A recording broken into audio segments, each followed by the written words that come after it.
Welcome to Coffee with Democrats, a sensible platform for progressive conversations. Coffee with Democrats is a grassroots movement dedicated to hearing from Democrats, candidates, legislators, and friends from all political backgrounds who want great conversations.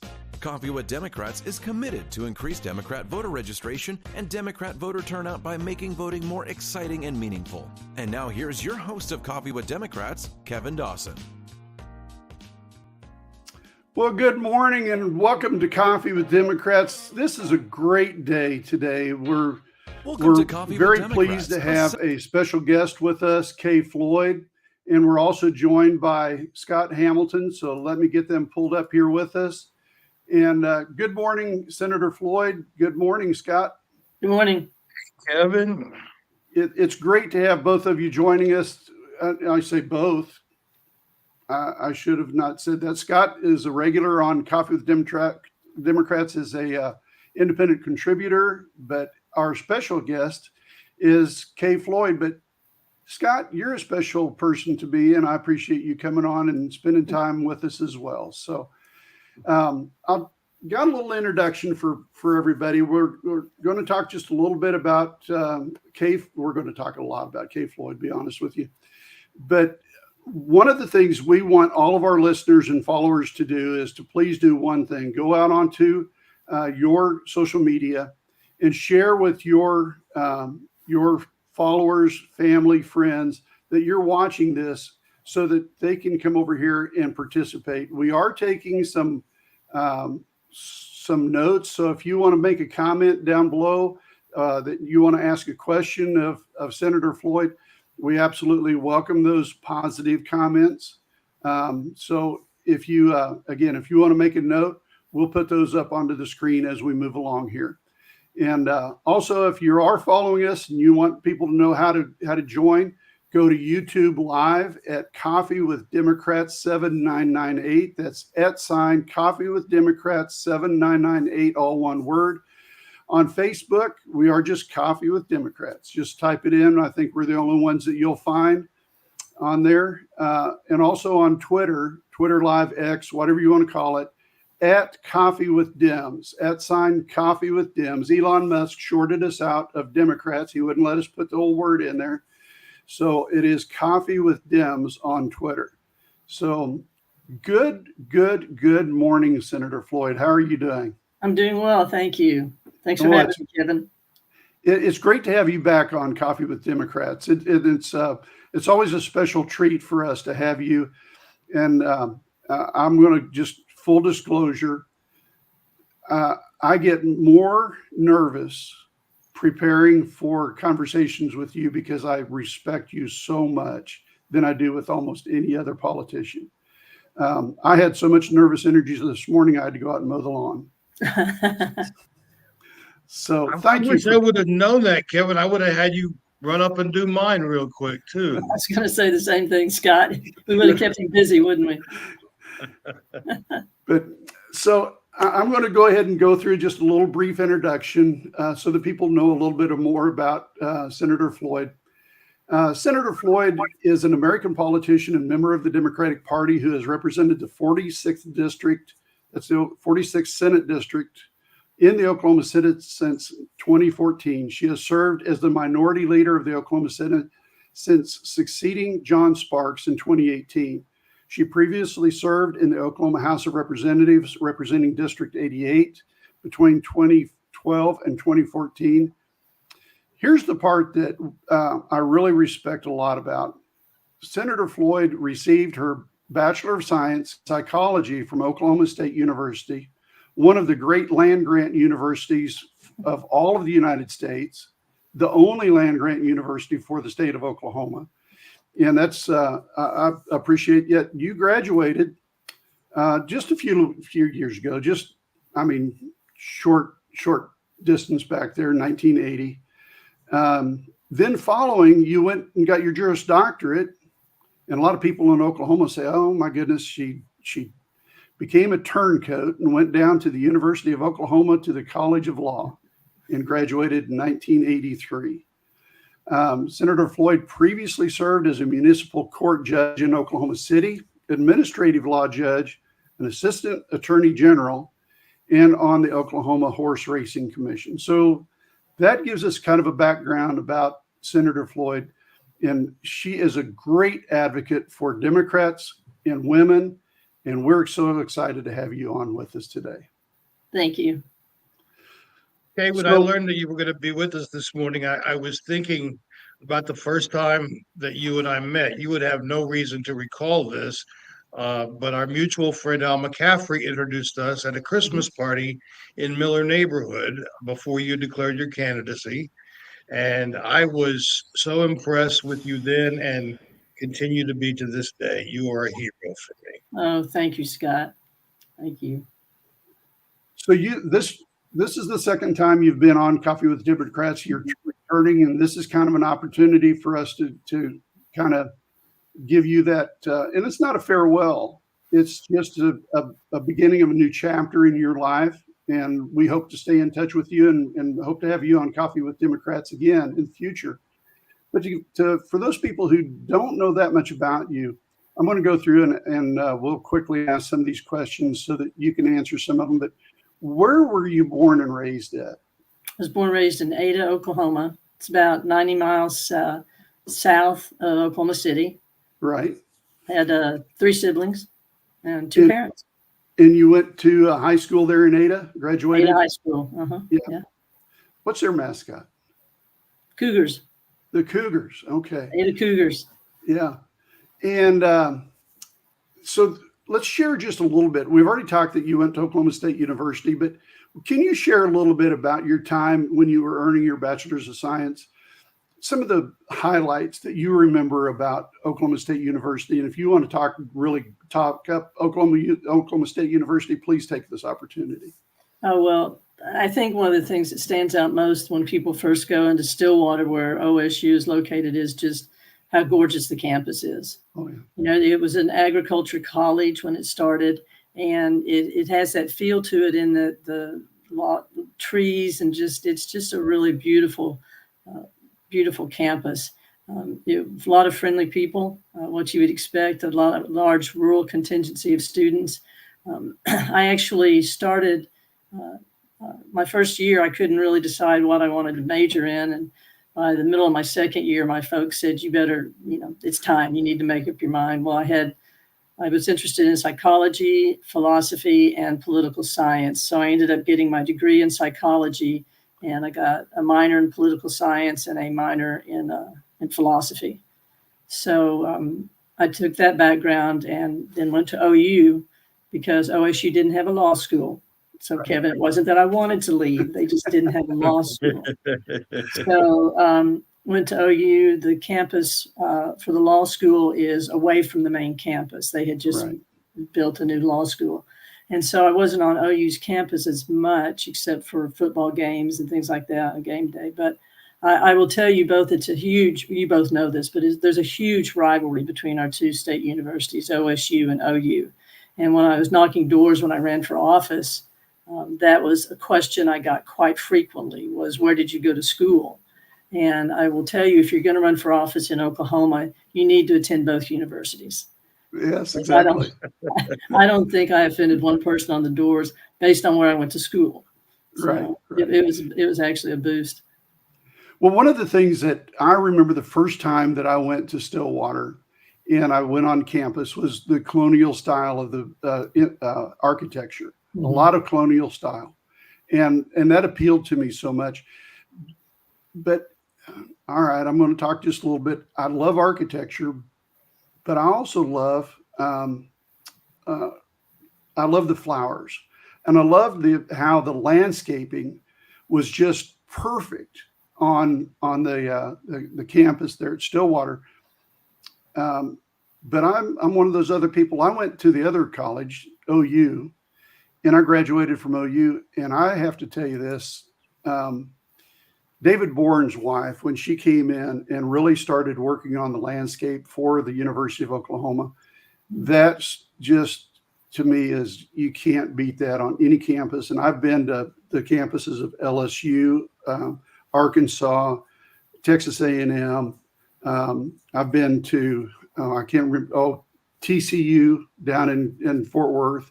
I've been to so many campuses all over the country, and I can't think of one that's more beautiful than the campuses that we have right here in Oklahoma. Yeah, we've got some very, very nice universities and colleges in Oklahoma. Very nice. Right. The regions, state board regents have done a great job over the decades and decades. So it's been fun to watch. Right. So once you graduated from law school and you started your path in practicing law, one of the things that you did was you became a municipal court judge in Oklahoma City. And then you were an administrative law judge, and then you became an assistant attorney general. Could you share some of your experiences? And what I'm looking for is some of those fun experiences, some things that stand out to you that when you're in conversation with your close friends, you say, oh, you got to hear these stories about what I had to go through. Well, I worked for a firm downtown for the first year or two. I was out of law school, and then I actually went to the Attorney General's office from there. And the AG's office was very, very interesting. I had wanted to be a prosecutor, I thought. And when I was at the AG's office, and I was in the criminal division, and decided after that exposure that I really didn't want to be a district attorney. So the opportunity came up to go to the Horse Racing Commission, and one of the most enjoyable things about that was Remington Park, which your listeners don't know what that is, but that's our horse racing track in Oklahoma. And when parimutuel racing was voted on, and it was voted yes, then Remington Park, the owners of Remington Park came in and built Remington Park. And one of my jobs as assistant deputy director of the Horse Racing Commission was to go down to the park while they were building it and do safety checks on whether or not the track was going to be properly done. I mean, there's a whole lot of safety protocols you have to have in place with horse racing. Sure. So that was really fun. I can tell you there are back stairways and secret passages in Remington Park that nobody knows about. But then we'd go on what's called the backside, which is where all the stables were and the horses were kept. And I loved horses. We grew up with, we had a pony when I was growing up. There was 4 of us we shared. And I really enjoyed that. Those horses were just athletes. And it was really, that part of the job was a lot of fun. I was living in Chickasha, Oklahoma, when they finally completed building Remington Park. Mm-hmm. And one of the things that we kept hearing about on the news, and it was talked about so much, was the condition of the track itself. They used some specific polymers and sand and dirt mixtures that made that one of the safest course racetracks for horses. Because on some of the tracks that they have, if it's too soft, you're going to start hurting tendons and ligaments in the horse's legs. Or if it's too hard, you're going to start seeing joint problems. And they tried to mitigate all of that by this special compound that they made. And we just loved going by Remington Park, especially back in the 1990s, right after it initially opened up and became really popular. And seeing it's got a huge parking lot. I don't know how many thousands of cars it can hold down there. And that thing was completely full on so many occasions. Yeah. It was a good industry to bring into the state, and it was a good fit. Oklahoma's got a lot of horse people in the state, so it was a good fit. Right. And then from there, that's when I was in that job when I was appointed to the bench as an administrative law judge, and then that's what I did until I was elected for office. You got any experiences from being a law judge where you're like I said, anything that you want to share that's like, you guys got to hear this story because this is like the funniest thing that ever happened? Well, you need to keep in mind that 22 years on the bench, and then I've been in office for 12. So it was, 30, it's about 35 years ago. And so this is a story that I remember vividly. I was we were at the hearing office, and I wasn't in court yet. I'd gone back into, it wasn't really chambers. It was just an office area. And I didn't have my robe on yet. And so I was getting I think I was getting a bottle of water or something. And one of the attorneys that was about to appear before me came in and evidently thought I was a secretary and asked me to get him some coffee. Oh. And so I told him we didn't have any coffee, and he didn't seem to be happy with that, but he left. And so about 10 minutes later, when I walked into the courtroom with my robe on, my judge's robe on, I think I made my point. So anyway, he had a look on his face that I will never forget. Yes. that would make an impression on anybody. Positive. But that was indicative of what it was like back then. It was, sure. It was unusual for a woman to be in positions like that. So I think, and I think I've taken that lesson with me, especially when I got to the legislature. You know, after 22 years on the bench and dealing with a lot of attitude and a lot of preconceived notions on who people are and how, you know, just based maybe on their gender or their race or just even their age. Right. I think I brought a skill set to the legislature that helped me, that served me well. We're going to talk about that next. Let's talk about so you've got all this law experience in the back pocket, but now you're going to jump off into becoming a legislator, and you decide to run for the House of Representatives representing Oklahoma in your where you live. So what was that like for you when you first started building your campaign and deciding to run? Kind of give us a little, a backstory about, your reasoning for doing that and what it was like to actually run and then win that seat.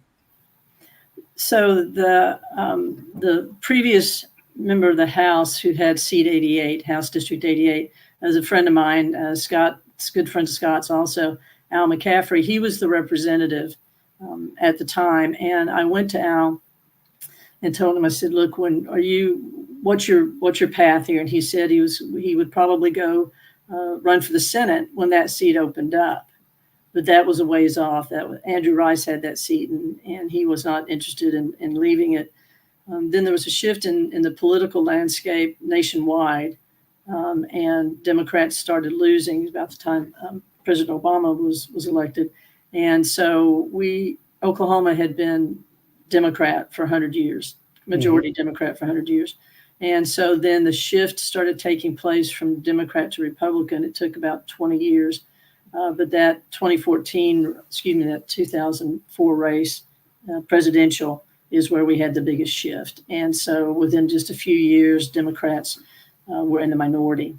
Right. And so you saw a lot of Democrats who had been, their entire political career had been in the majority, and being in the minority is quite a bit different. So we had a lot of seats open up, and the Senate seat for 46 was one of them. So Al decided to run for that seat. It was a special election, so it was on a accelerated docket still.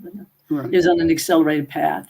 And so what I thought was going to be 2 years to prepare for a campaign and get ready and start everything turned into about 3 months.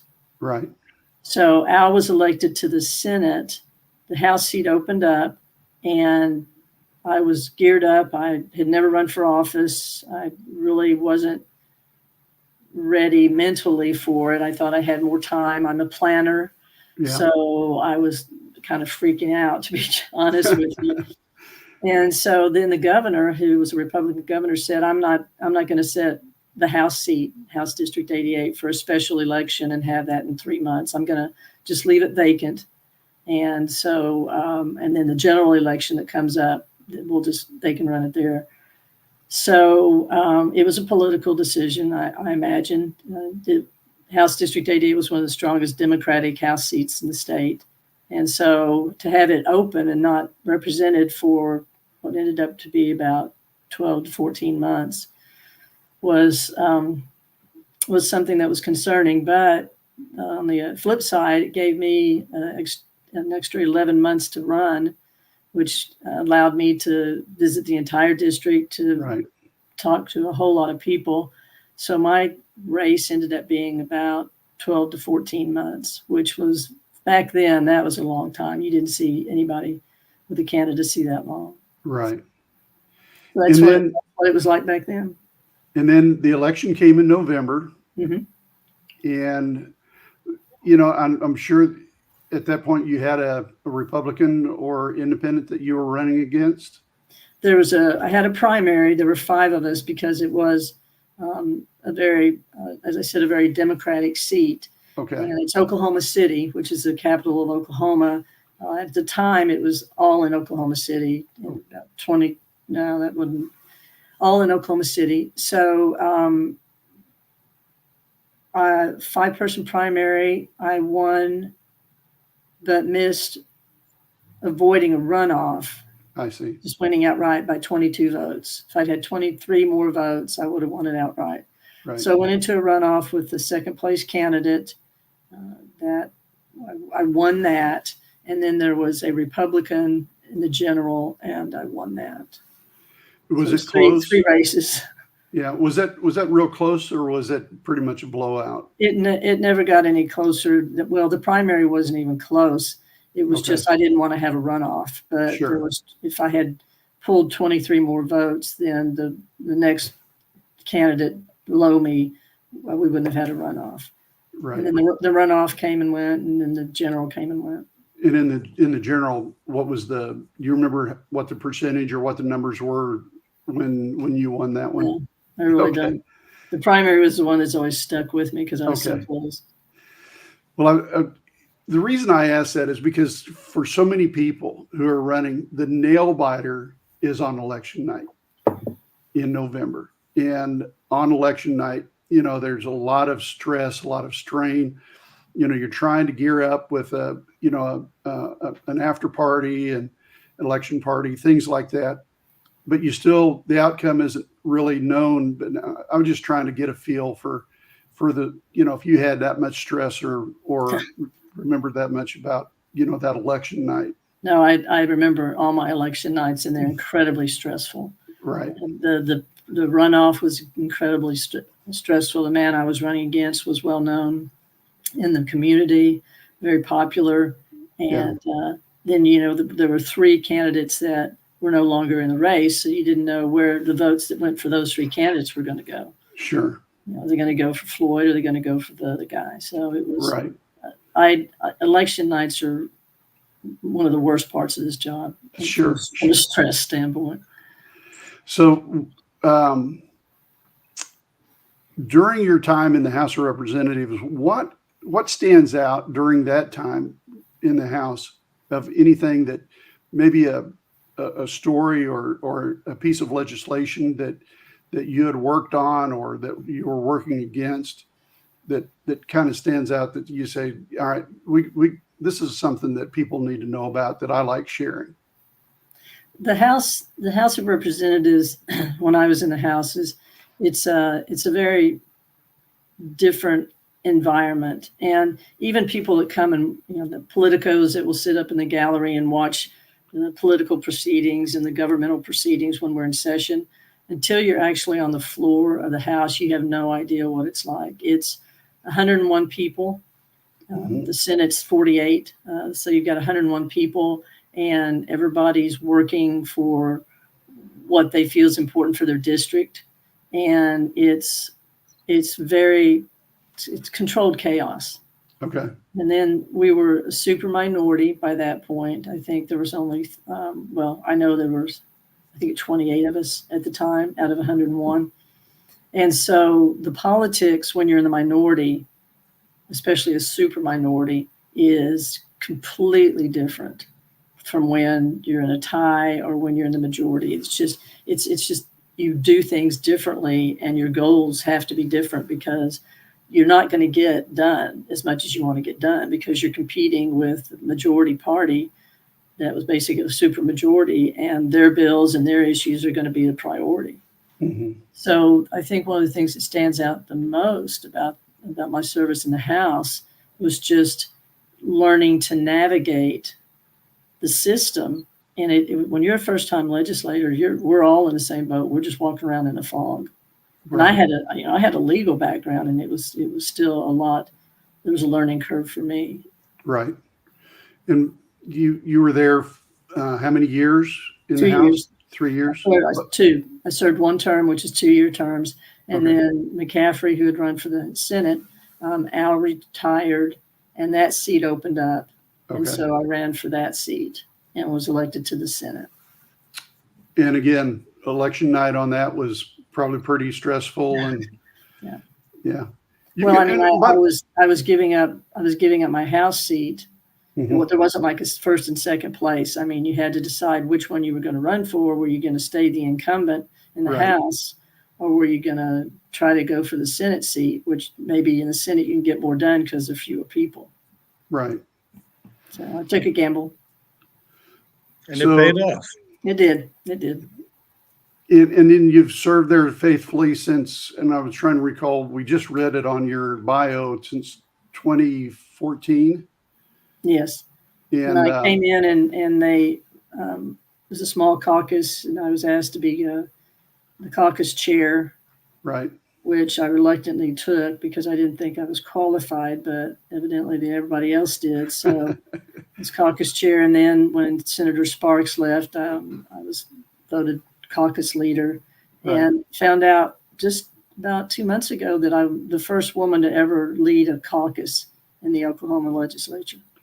That's a great accomplishment. That is something very, very nice to know, and something to hang your hat on and be proud of. Well, thank you. It was a surprise.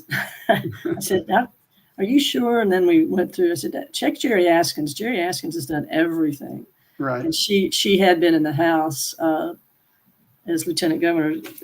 Anyway, it's convoluted, but yeah, I was honored to know that. That meant a lot to me. Yes, as it should, as it should. So what is in your time as a senator, what is one of the worst pieces of legislation that you've had to fight against? Is there any one that just stands out a whole bunch? I think because of my background, there's been a trend in the last 10 years to really limit the judiciary. Mm-hmm. And from a long-term strategic thinking standpoint, that is a horrible, horrible idea. You can't politicize the judiciary and still maintain our democracy. And that's what we're seeing. And Exactly. Nobody looks at it from the same perspective I do because they don't have the same experience I have. But from day one in the legislature, it's been obvious that there's been, when the Republicans got in the majority, a desire to start controlling the courts. And I don't think people realized it at the time. And now you can see it's not just a state by state. I mean, it's been a national movement. It's been going on for about 25 years behind closed doors. And the plan is, and this isn't conspiracy, I mean, just look at the facts and look at the way, pick up a newspaper from yesterday. Yeah, exactly. Watch the internet. You want to control your legislator, the legislation. You want to control the House and the Senate. You want to control the executive branch, the governors across the country. And then the last thing you need is the courts. That's your third branch of government. And if you control the courts, then anything that happens everywhere else that ends up in the courts, and look how much litigation we've seen, then if you control the courts, you control everything. And people would tell me you're just being paranoid. And I said, just watch what's going on. And it's really blatant now. It's very obvious that's what's going on. Right. Yeah. So it's all the legislation that I've seen over the years that has been aimed specifically at doing that, taking away what we have in Oklahoma, which is a judicial nominating committee. And they have appointees from the bar, from the general public, from the governor's office, and they vet candidates for judgeships in the state. And it's something that we've had in place for about 50 years, because 50 years ago, we had a terrible scandal where our Supreme Court justices were on the take and were being paid money for certain decisions. And now every year the legislation's run to try to get rid of that commission and make it that the Senate appoints and the governor approves, turning it into completely the judgeships into a complete political arm of the state. So that's been my biggest concern, and those have been the most horrendous bills I've seen while I've been up there. Let's go the other direction now. What is one of the best pieces of legislation that you've been involved in, and the outcome of that?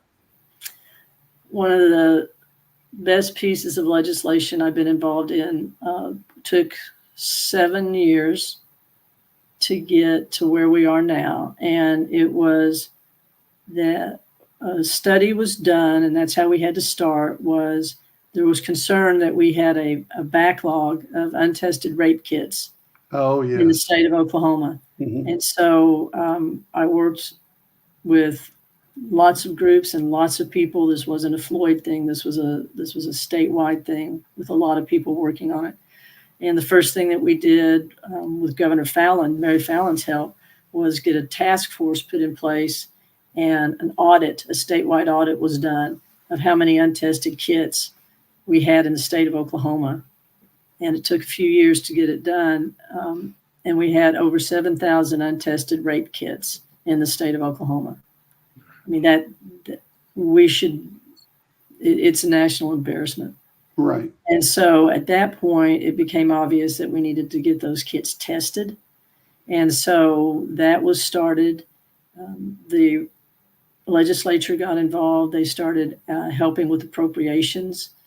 We had to work with OSBI, Oklahoma State Bureau of Investigation, to have their chemist be able to test the kits, because they're forensic evidence. Rape kits are a piece of forensic evidence that has to be tested in a special manner, and the chain of custody protected at all times. Right. So fast forward to this appropriations process. The legislature, I got to run one of my first appropriations bills, and we got $250,000 more to OSBI to be able to hire 2 more testers, 2 more biologists to test. And they will have the kits, the backlog, finished by the end of the calendar year. And again, that's coming up very close to the end of your term, but you're going to be able to see that almost come to fruition. Mm-hmm. That's got to make you feel really good about that. I can't tell you. Honestly, Kevin, I can't tell you how many people have worked on this in different capacities. It's been a statewide effort. It really has, and I've been so pleased and happy, and with my colleagues who have gotten on board, and the outrage that they've felt that matched mine on how on earth could we have let it get to this place. Right. So I've just got a couple more questions that I'm going to ask, but I'm going to turn it over now to Scott for him to ask a few questions and see if he's got a couple of things. I mean, we don't have time to really dig into this like I'd like to, but I'd like for you to talk a little bit about the State Department of Education, because that is top of mind for many Oklahomans. And seeing now how Ryan Walters is just using all of his official media platforms to campaign for the former president, what is going to happen, or is anything going to happen with Ryan Walters and the way that things are being done in the State Department? I think that there are a lot of members at the Capitol, Democrats and Republicans. This isn't a Democrat versus Republican thing. There's a lot of my colleagues on the other side of the aisle that have been very concerned with the State Department of Education and the direction they've taken, and the fact that in many ways the State Department of Education is being used as a political tool by Superintendent Walters. I don't know what his end game is. Everybody assumes that he's going to run for higher office, and that what he's doing is sort of spreading the rhetoric, which will get him the votes to get him whatever he's got next. Our biggest concern, and when I say I talk about my caucus, but let me just, you're asking me, so let me speak as the senator for Senate District 46. My biggest concern is what is this doing to the education system?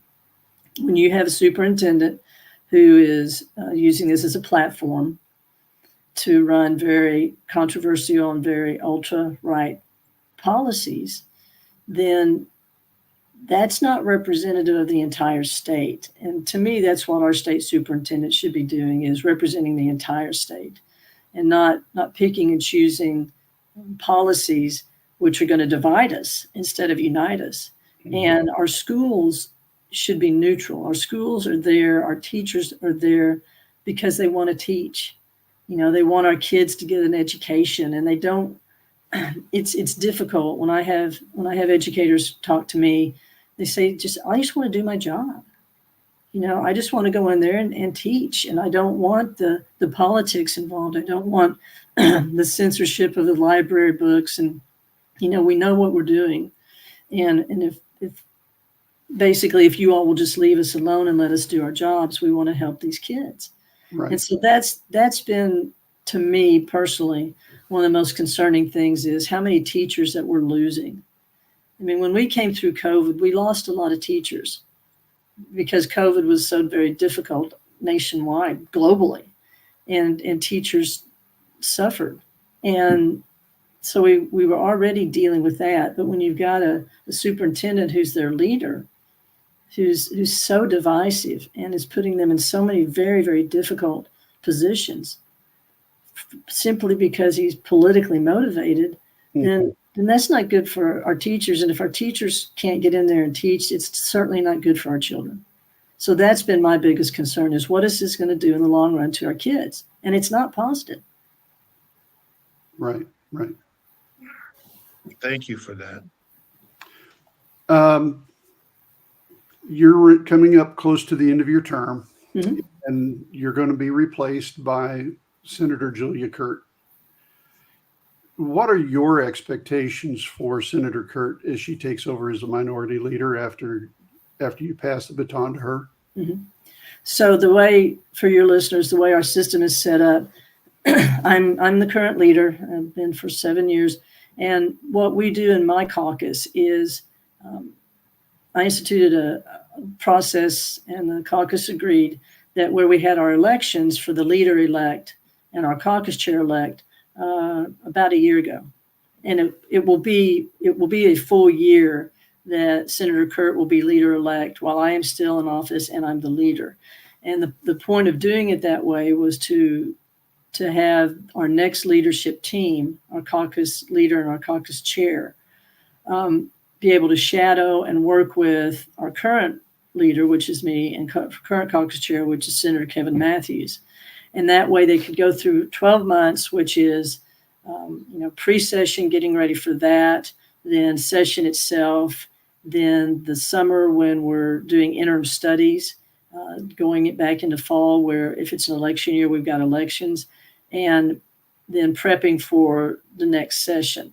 So Senator Kurt has been shadowing me and working with me, and I've been including her more and more every day on just the everything that the leader has to do. I mean, everything from I think they equate this kind of hierarchy as a military style, where the leader makes the decision and everybody falls in line. That's not how a political caucus works. Right. I make suggestions, sometimes strongly, but I make suggestions. But in our caucus, at least, and I don't know how they do it in the Republican caucus. In our caucus, we vote on it. Okay. And if the majority of the caucus doesn't want it, then we figure out some way to make it work. And we do that with policy. Sometimes we do it bill by bill if we need to. And so I think Julia has got amazing leadership skills. I think she was a great choice to be leader-elect. I think she's going to be a great choice as leader. Senator Michael Brooks, who has been on my leadership team, was voted our caucus chair. Again, wonderful leadership skills. He's a lawyer by trade, so he's got the legal background that I respect quite a lot. So I think the leadership team that we've got with us right now is going to do a very, very good job. And so Julie and I, now that we're out of session, we visit constantly, and there's like committee assignments are getting made. I'm turning those over to Julia. I said, look, you're going to be serving with these people. You've got to have you need to make the decision who you want on which committees. Sure. And so she's taken that and embraced it. And so it's going to, I think it's a really good way to do it. Not all the caucuses do it that way. Some of them just hand it over and give them the keys and say bye. I wasn't going to do that. Yeah. It was tough when it was done that way with the Senate Democrats, and I'm not going to do that.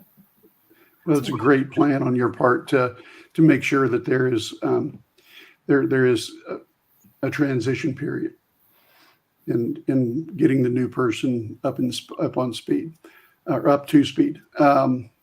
So at some point you are going to no longer be a senator. Do you have plans for what you're going to do when you're no longer the senator? Well, my term ends November 19th, so I'll be there through the election cycle. Yeah. We'll spend a little bit of time after that if there's just tying up loose ends and everything that needs to be done. And then I'm probably going to take a couple of months off and just figure out what's next. I would like to go back to the bench. I enjoyed being a judge. Right. I enjoy the discipline, Mm-hmm. and I appreciate it even more now. Right. After 12 years in a kind of loosely disciplined profession, but I'm looking forward to that. I don't know where I'll go, but I would really like to go back to the bench. I love the law. So again, just building on that same question about what are you going to do after the Senate? Do you have a favorite place on earth that you just want to retreat to, that you like sharing with people? I do, but I don't want to share it with anybody. Oh, okay. All right. I don't blame you. I wouldn't want anyone to know either. And everybody would be there. Yeah. So are there any other topics that you want to bring up during this conversation that we didn't cover? Well, I do want to say that, Kevin, I appreciate this show, and I appreciate you having the show. And Scott, you and I have worked together for years, and I've always appreciated your input and your thoughts.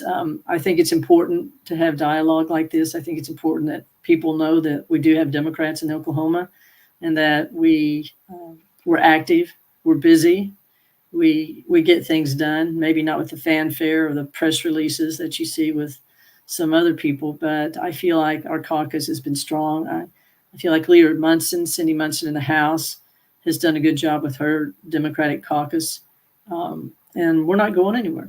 We're in a minority now, but that'll swing back. And you gained a seat. We flipped seats. Right. We over half my caucus are seats that we flipped from Republican to Democrat, and we're going to continue to do that. Right. And that's the exciting thing that people need, that are Democrats. We need to understand that there's a lot of places in Oklahoma that are purple. And yes. Of the 400,000 people who vote, there's 1.1 million people who didn't vote. Yeah. And that if the 1.1 million people get involved and understand their vote counts, positive things can happen to the Democratic Party when they do get involved. Yeah. And that's what our whole thing is about, to try to make voting more meaningful, exciting for people to understand they have an impact on what's going to happen with their own lives and through the legislation. So we are so ecstatic to have you on Coffee with Democrats. We thank you so much. You're not going to be riding off into the sunset, because we're going to reach out to you at some time in the future, and we're going to have you come back and talk to us again and kind of give us some more of your great wisdom, because you have got such wisdom that I respect so much, and we're not going to let you just go off and keep that to yourself. No, thank you, Kevin. Kevin, if I may just say one quick thing, and this is for anyone who is running for office right now. I hope that they will look to you, Senator Floyd, as the example of someone who doesn't work just for Democrats, but for all of Oklahoma. And that has been a driving force behind your work in the legislature. And it has proven so helpful to people who have never met you. who would never run into you at the supermarket, but you care about people. And it's that caring that really makes you stand apart. And I just want you to know that it's not lost on us, the way that you care for people, all people in the state. So thank you for everything that you've done. Thank you so much, Scott. That means so much coming from you. I really appreciate that. Thank you. All right. Kevin, Well, thank you for having me. I always enjoy this. Call me anytime. I'm happy to come back. Excellent. Well, we will do that for sure. And thanks so much for coming on Coffee with Democrats. This is going to conclude this session of Coffee with Democrats with Senator Kay Floyd. We really enjoy everybody who participates and watches these shows and shares these with your followers and family and friends. It really means a lot that you allow us to come into your home. We have a parting message from a colleague of ours that we're going to put onto the screen next. But before we do that, again, thank you so much, Senator Floyd. You're a great sport. We appreciate you so much. Thank you. Thank you, Bill. Right. Till the next time, folks, please be safe. This segment of Coffee with Democrats is brought to you by Steve Holcomb, Attorney at Law. With family ties to Oklahoma in the legal field that goes back as far as the early 1900s, Steve Holcomb is a well-known and respected attorney at law in Pawhuska, Oklahoma. You can trust Steve Holcomb, Attorney at Law, with your legal needs. For generations encompassing over 100 years, the Holcomb family name has practiced law and served the cattlemen of Oklahoma. From Marion Holcomb, Steve's great-grandfather, who became a judge among the lands of the Cheyenne and Arapaho tribes in southwest Oklahoma in the early 1900s, who then moved to Pawhuska to practice law, to his grandfather, Thad Holcomb Sr., and his father, Lee Holcomb, who both served as presidents of the Osage County Cattlemen's Association. The Holcomb name has been and still is the trusted name for Oklahomans. As an enthusiastic supporter of Coffee with Democrats who promotes the Oklahoma standard of service, honor, and kindness, Steve Holcomb is the attorney we recommend going to when you have general practice legal needs. Call 918-287-8762. That's 918-287-8762 to schedule a consultation. Initial consultations may be provided free of charge, or go to holcomb.legal for more information.